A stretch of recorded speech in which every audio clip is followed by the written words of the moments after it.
What's good, everybody? It is your boy Tony the Savant back again. Hope everybody's having a good to great day. Good morning, good afternoon, good evening, depending on when you pull it up to the video. All right, I want to get right into this one because I've been covering this game that just went down between the Los Angeles Lakers and the Milwaukee Bucks. The Lakers win 128 to 124 in thrilling fashion as Anthony Davis, D'Angelo Russell, Austin Reeves led the way in a big 19-point comeback victory against the Milwaukee Bucks. Now, I just recently posted some videos discussing the Los Angeles Lakers side of it. We talked about Anthony Davis, D'Angelo Russell, Austin Reeves, amongst others who contributed to this evening. But I want to talk about the other side of the ball real quick because the Milwaukee Bucks, at the beginning of this season, were drawing a lot of attention and championship hype, may I say, as when they acquired Damian Lillard, for some folks, and I don't know why, riddle me this, some folks penciled the Milwaukee Bucks in as NBA champion favorites. That's right, above the current NBA champions, Denver Nuggets, above contending teams that have been there and shown that they can get there again, like the Boston Celtics, Miami Heat, and Golden State Warriors, if you want to throw them in the mix. For some odd reason, overnight, everybody thought that Damian Lillard would figure out his defensive woes and be elite enough on the defensive side of the ball to contribute to a championship run with the Milwaukee Bucks. I remember this vividly because when I was hearing all of this nonsense, I accepted it just as that, nonsense. How far have we come in sports journalism when we know all of the components and all of the intricacies and how difficult it is in order to attain a championship in any sport or any level in life. To get to the top of the mountain, you need more than just raw talent, okay? And I didn't think that the Milwaukee Bucks, with Damian Lillard and the team that they had, getting rid of Drew Holiday, but keeping the likes of Portis and Lopez, some of the other guys from the championship team, whom one can probably say or suggest they should have moved one of those guys instead of Drew Holiday. That's all for speculation. Again, we're living in the here and now, the reality of what we got, the cards that we've been dealt, and a few months removed from the acquisition of Damian Lillard. And I've stated before, and I'll state it again, the same exact concerns I had about the Milwaukee Bucks when I first learned that Damian Lillard would be coming there, I still have to this day. In this game against the Los Angeles Lakers was very glaring. Now, I've been, in my recent videos, I've been kind of keeping my foot off the pedal of complaining and criticizing the referees of this game. The fourth quarter was ugly. I will say that. The fourth quarter was very distasteful to see. The Milwaukee Bucks were only able to get one free throw in overtime. I forget how many the Lakers had, but regardless of the fact the Lakers had a 15, it was a 15, I'm going to say point, 15 free throw attempt differential than the Milwaukee Bucks, which, 15 points, an additional 15 trips to the free throw line is about what? 4 or 5 more fouls, 4 or 5 more possessions, so it definitely could give you the edge. In addition to the fact that most people who aren't LeBron James fans or delusional Los Angeles Lakers fans have been calling out this free throw differential, as I have just learned. In the last two NBA seasons, y'all, last two NBA seasons, last season, this season, the Lakers have a 1,000 free throw attempts differential than the next NBA team. Now, I seen this. I be on these different little apps and different little websites and Facebook groups, Instagram groups, and all that stuff where they drop these random basketball facts. So this is why I learned it, and I'm gonna follow up with it and see who is the second team. But yeah, I learned that in the last two seasons, the Lakers have accumulated a 1,000 free throw attempt differential from the second best team in that category. 1,000, y'all. This season, they're sitting at number 3 in free throw attempts, as I believe the NBA powers that be learned with us calling them out last season, how bad of a look that was for the NBA and just the basketball brand. That they try to blend it in a little better this season by having the Lakers be number 3, not number 1. I forget. I think the Kings are like number 1. But nonetheless, it's still some glaring issues, over there. But with the Milwaukee Bucks, despite of the referee drama that went down, I feel like that they still had opportunities, had chances to win this game, and ultimately choked this game away. When the sports shows asked that infamous question, did one team lose or did the other team win? I used to always find that question kind of funny, but being honest, being 100, in some cases, in some scenarios, that question hits different.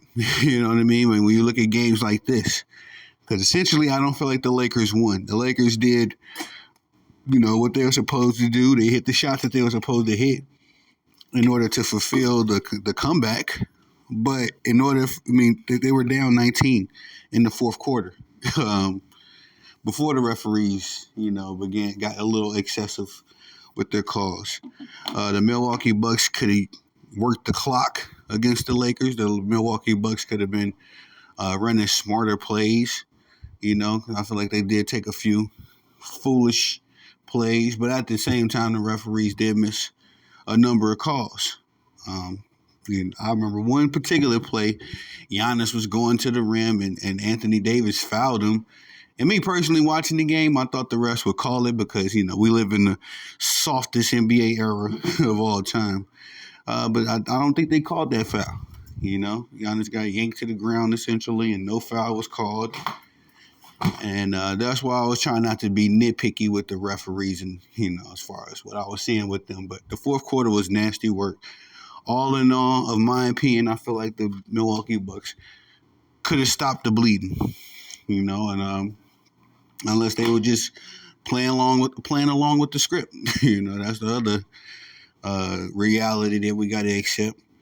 The Milwaukee Bucks could have very well been playing along with the script, but at the same time, for them to forfeit a 19-point lead, I can't sit here and totally put that at the feet of the referees. Doc Rivers, come on, man. What are we doing? Doc Rivers is more than known for choking away big leagues, significant leads, regardless if it's scoreboard or, a series, a lead in a playoff series. This dude will find a way to give away the game. And this is just another one of those glaring blemishes on his resume. I try my best. I do like Doc Rivers. I try my best to defend him.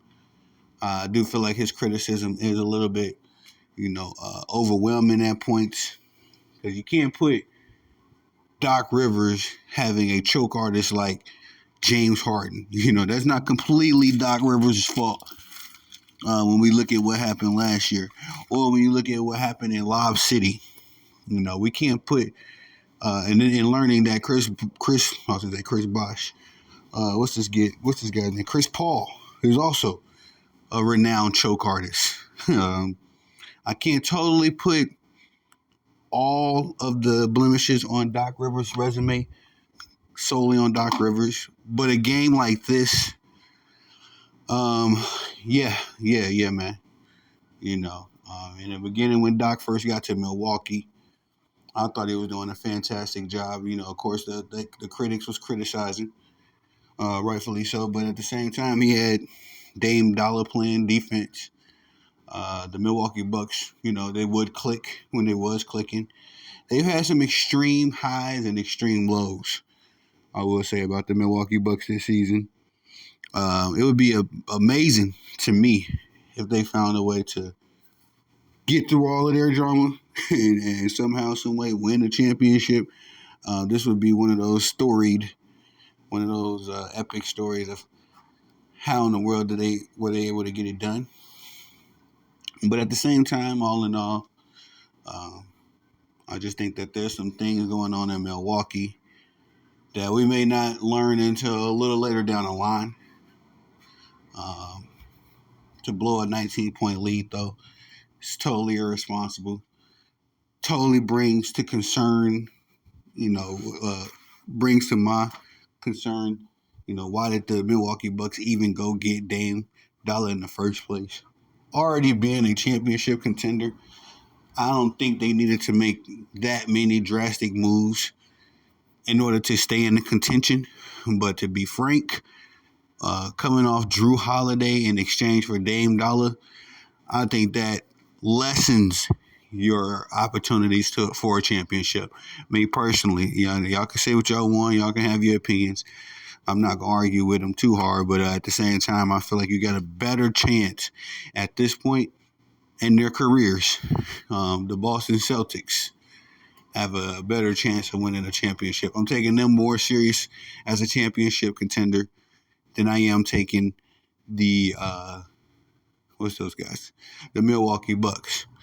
And the Milwaukee Bucks have a championship within the last 5 seasons. So, I shouldn't feel that way, but at this point, seeing what the results of acquiring Dame Dollar has been for the Milwaukee Bucks, yeah, man, I just can't endorse this. I can't sit by this and say that I deem this as championship basketball. Not me personally.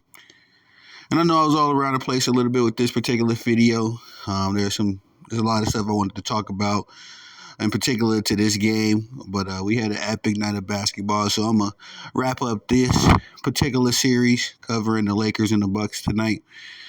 Kudos to the Lakers for being able to pull off this game. Shame on the referees, but at the end of the day, like I said, unless the Milwaukee Bucks was just in cahoots with the Lakers and the refs, they had their chances to stop the bleed, man. They had their chances, many of chances to hold on to some of that lead and finish up the game. They went into the fourth quarter with a big lead. So that's all I got for y'all on this one. Please like, subscribe, comment, hit the notification bell so you can be notified when I'm dropping content on the channel.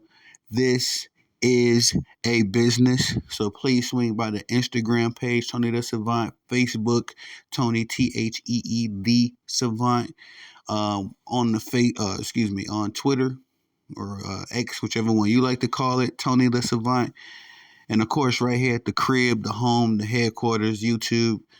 Like, subscribe, comment, hit the notification bell so you can be notified when I'm dropping content. And please tell me your thoughts and your perspectives on these topics in the comment section. Many a times, my perspective has been recalibrated, I should say, because I take with the people that support me and all that good stuff. I take what they say very seriously, and I'll put it in a wash. And if you're making sense, then I'll double back and put out another video and be like, hey, my boy Sherm, he changed my mind. You know what I'm saying? My boy Mike, shout out to him. I used to be a adamant disbeliever of Justin Fields, but my boy Mike, he changed my mind on Justin Fields. So that's how it is, man. That's what made me appreciate the comment section and the input that I get from the folks that decide that they're going to support me. So appreciate all of that, man. Again, drop your thoughts in the comment section. And you know my slogan, I'm the only one that get the job done. That's why I put in this kind of work. So the takeover will be live streamed. Y'all go out in this big, beautiful world that the good Lord gave us and get a goal accomplished. It's your boy, Tony the Savant. Peace.